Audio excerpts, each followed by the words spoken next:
Hello, my name is Alexa May, and I am the Early Childhood Development Manager of Little Stars Pre-Primary. I am happy to meet with you today and wanted to take the opportunity to discuss your position and our school before we proceed. Little Stars Pre-Primary School has been open for the past 22 years. We cater for children from the age of 2 to 6 years old. We also have an aftercare center for children from grade 1 to grade 4. We're glad that you're interested in this position as a grade RR teacher. Why do you want to be a teacher? I really admired my third grade teacher, Mrs. Kim, and even after I left the class, I still returned to her for advice and guidance over the years. It's that sense of warmth and acceptance she provided me that inspired me to become a teacher. I want to be that person others can learn on as they navigate the rough waters of growing up. What is your teaching philosophy? I believe when students are challenged with realistic goals and given the support they need, not to just get the answers right, but to be able to use those lessons to solve future problems on their own. Everyone comes out on top. I think that as a teacher, it's my job to support my students through the lessons I give, but also through the various challenges they may face at school, and to partner with them as well as other support systems to help them feel motivated and comfortable and happy in the classroom.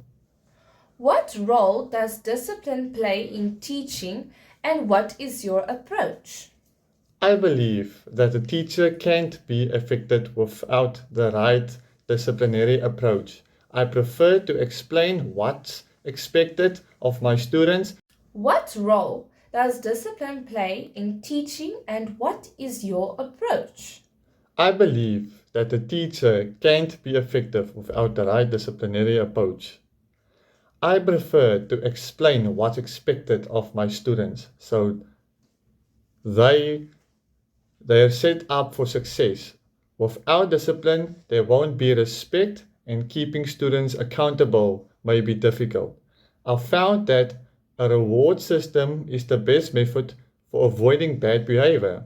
While there are currently still cases that need to be addressed with the school's behavior program, using rewards enforces positive behavior and give children a goal to strive for. How would you handle a student you found difficult to teach? For me, the first step would be to pull them aside and talk about the issue privately. My main question would get at the root cause of the student's behavior.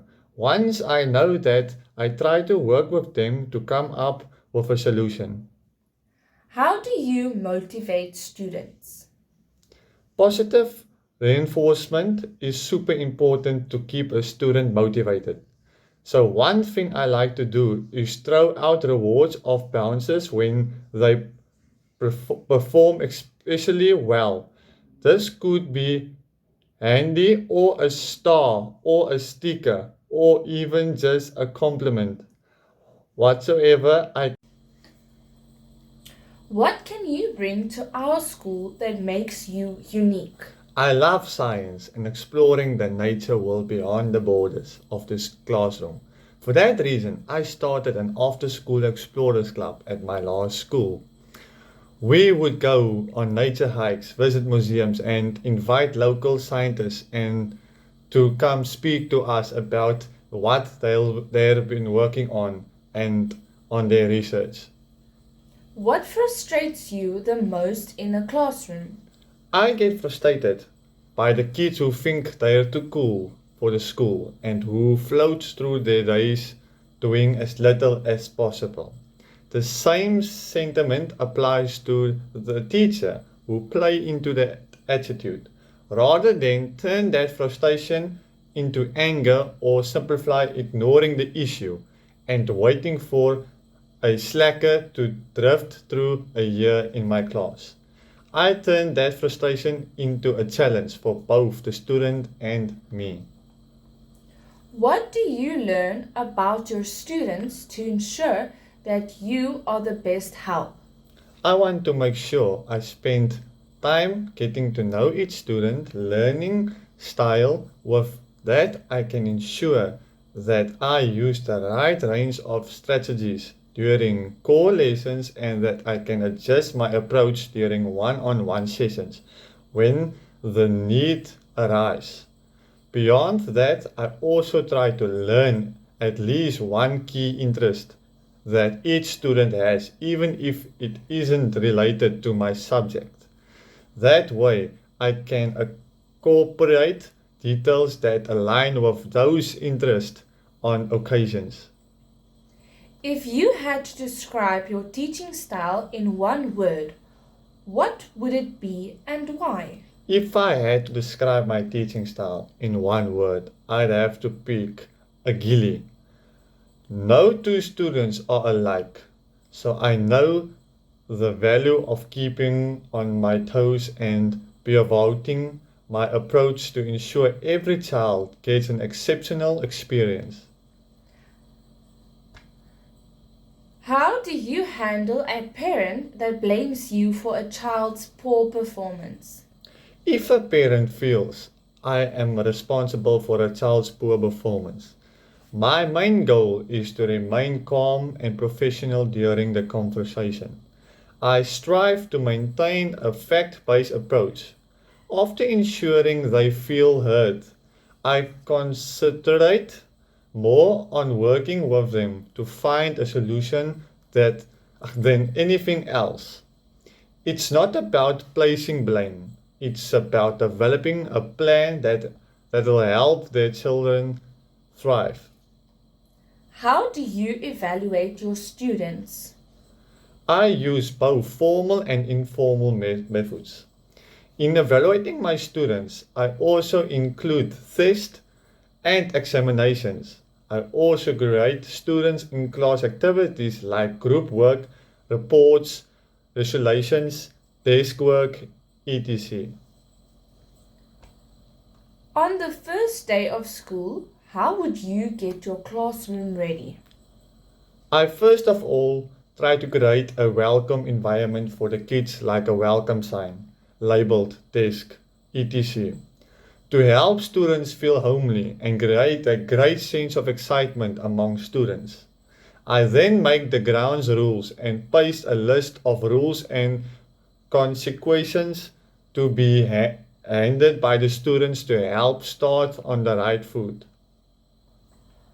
What should a teacher avoid? A teacher should avoid judging students based on their academic performance, embarrassing students in front of the other. A teacher should not bring a personal issue they had with the student to class.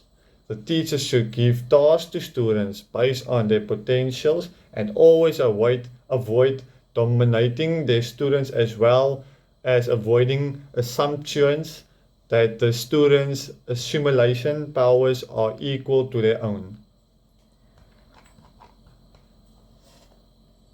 Are extracurricular activities important? Are extracurricular activities important? Extracurricular activities are important. Students can actually learn quite a lot. Extracurricular activities can boost the students' confidence, build teamwork and relationship skills, help them look at other careers. What bulk of homework would you assign your students? My homework is kept quiet, minimum to avoid overburdening my students with homework. This allows them time after school for their friends, families, and leisure. Describe your daily routine as a teacher. The usual day begins with the attitude of students. After having lectures with the students, my day is spent marking classwork, identifying any student problems in my subject, and coming up with possible solutions. I would take parents in confidence on matters so that progress can be noted at home too. The next few hours are spent preparing for the next lectures and topics that are part of the curriculum. If there are any staff meetings scheduled, I would attend those too. How would you incorporate social emotional learning in your lessons? These abilities are necessary for everyone if they want to increase their confidence. As they develop this talent, I have observed kids recognizing their strength and weakness. It can be challenging for teachers to incorporate in their course at times, owing to a lack of time. But I typically attempt to add a few exercises to do so, every day I begin with a hello to let both students and teachers get to know one another. I also give the kids weekly responsibilities such as class libertarian or clean up team, which helps them develop a feeling of self-worth. What are the qualities of a good teacher? Some good qualities of a good teacher include skills in communication, listen, collaboration, adaptability, empathy, and patience. Some other characteristics of effective teaching also includes an engaging classroom presence and the lifelong love and learning. What is your strength as a teacher? I would say my strength as a teacher is that I have very good communication skills. I know how to communicate information effectively and engagingly to help keep my students' attendance. Thank you for your time and Attention. consideration. You can expect to receive an email from me within the next 5 to 7 business days, and we can proceed from there. Do you have any questions for me about the school or the position before?